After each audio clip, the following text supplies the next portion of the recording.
ہر گناہ کے اوپر دو طرح کے نقصان ہوتے ہیں، آخرت میں بھی سزا ملتی ہے اور دنیا میں بھی اس کا نقصان ہوتا ہے۔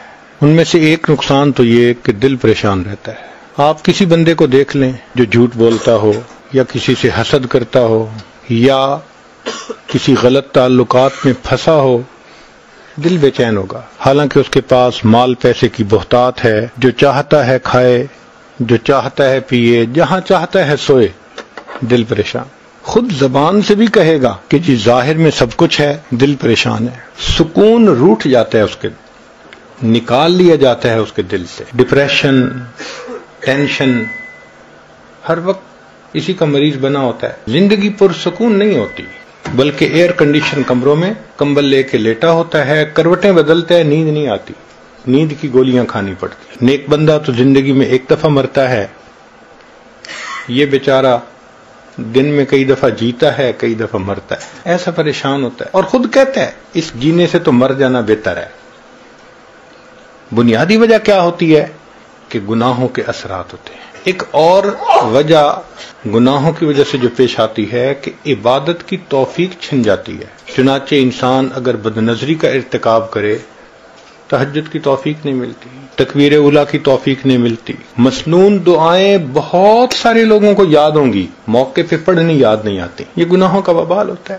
ہمیں ایک حافظ قرآن نوجوان ملا، کہنے لگا حضرت حفظ قرآن کیا ہوا تھا 9 سال میں، کبھی ناظرہ بھی قرآن ختم نہیں کیا۔ توفیق چھن جاتی ہے، فجر کی توفیق نہیں ملتی، قضا ہو جاتی ہے، آنکھیں نہیں کھلتی، الارم لگا لگا کے رکھتے ہیں، الارم بھی بند کر دیتے ہیں، پتہ بھی نہیں ہوتا کیا یا نہیں کیا۔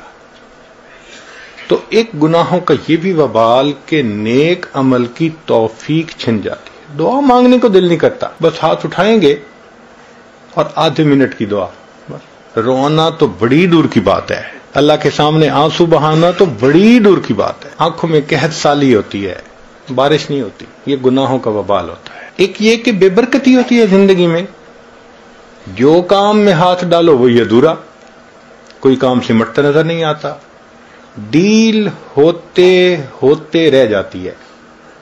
وہ جی بڑے لوگ بچی کا رشتہ دیکھنے آتے ہیں، خوش ہو کے جاتے ہیں، دوبارہ رابطہ کوئی نہیں کرتا۔ وہ جی بچے کا کوئی بزنس کا سبب نہیں بن رہا، یوں لگتا ہے کہ اتنی محنت کے باوجود کام سمٹتا نظر نہیں آتا۔ تو اس کی وجہ کیا ہوتی ہے؟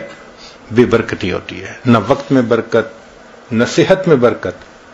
اب 22 سال کا نوجوان ہو اور شکایت کرے جی کہ مجھے لو بیک پین ہے، تو یہ بے برکتی کے سوا اور کیا ہے؟ 18 سال کا نوجوان، حضرت بیٹھتے ہوئے اٹھتا ہوں آنکھوں میں اندھیرا آ جاتا ہے، 18 سال کی عمر میں صحت میں برکت ہی نہیں رہی۔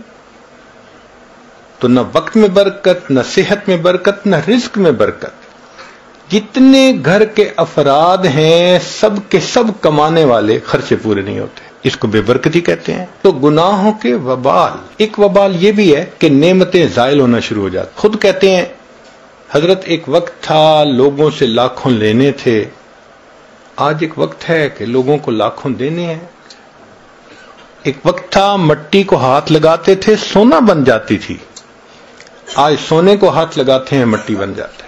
کیوں ایسا ہوتا ہے؟ کہ جو پروردگار نعمتیں دینا جانتا ہے وہ پروردگار نعمتیں لینا بھی جانتا ہے۔ تو گناہوں کی وجہ سے اللہ نعمتیں واپس لے لیتے ہیں۔ تو آخرت میں تو جو سزا ملے گی وہ تو اپنی جگہ، دنیا میں ہی ان گناہوں کی وجہ سے مصیبتیں ہوتی ہیں انسان کے سر پر۔ اس لیے ان گناہوں کا ایک ہی حل ہے کہ انسان ان سے توبہ کر لے۔ یہ نہیں ہو سکتا کہ گناہ بھی کریں اور اللہ بھی راضی رہے، با مسلمان اللہ اللہ، با برحمن رام رام، یہ نہیں چلتا، ایک کا بن کے رہنا پڑتا ہے۔ گناہ کی مثال کینسر کی سی ہے۔ اگر جسم کے کسی حصے میں کینسر ہو، اس کا ایک ہی حل ہے کہ اس کو آپریٹ کر کے کاٹ دیا جائے، اس کے سوا دوسرا حل نہیں ہے۔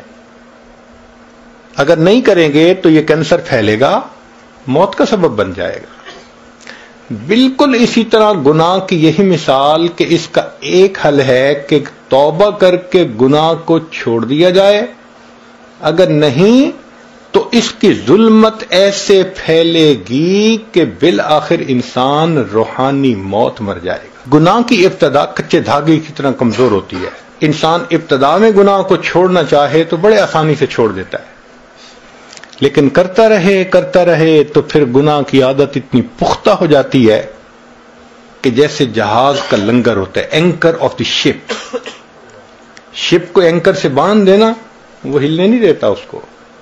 یہ گناہ کی عادت ایسے پختہ ہو جاتی ہے بندے کو پھر ہلنے نہیں دیتی۔ عطا ابن ابی رواح رحمۃ اللہ علیہ فرمایا کرتے تھے کہ اللہ رب العزت نے ایک مرتبہ مجھے الہام فرمایا، عطا میرے بندوں سے کہہ دو کہ جب تم گناہ کرنے لگتے ہو ان تمام دروازوں کو بند کر دیتے ہو جس سے مخلوق دیکھتی ہے، اس کو بند نہیں کرتے جس سے میں پروردگار دیکھتا ہوں، کیا اپنی طرف دیکھنے والوں میں سب سے کم درجے کا مجھے سمجھتے ہو؟ 3 سال کا بچہ بھی پاس ہو تو فحش حرکت کرنے سے گھبراتے ہیں، اور اللہ دیکھ رہے ہوتے ہیں اور ہمیں اس کا کوئی ڈر محسوس نہیں ہوتا۔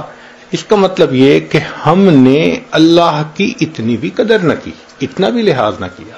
تو گناہوں کے اپنے اثرات ہیں۔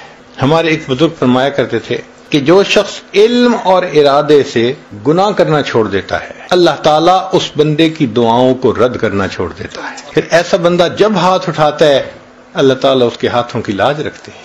مختلف چیزوں کی اپنی اپنی تاثیر ہوتی ہے۔ آگ گرم ہوتی ہے، برف ٹھنڈی ہوتی ہے، پانی گیلا کرتا ہے۔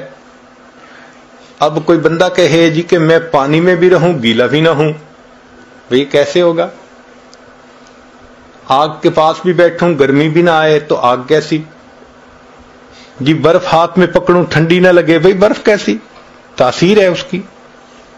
جس طرح ہر چیز کی مادی طور پر تاثیر ہے، اسی طرح گناہ کی یہ تاثیر ہے کہ بندہ کا دل پریشان رہتا ہے۔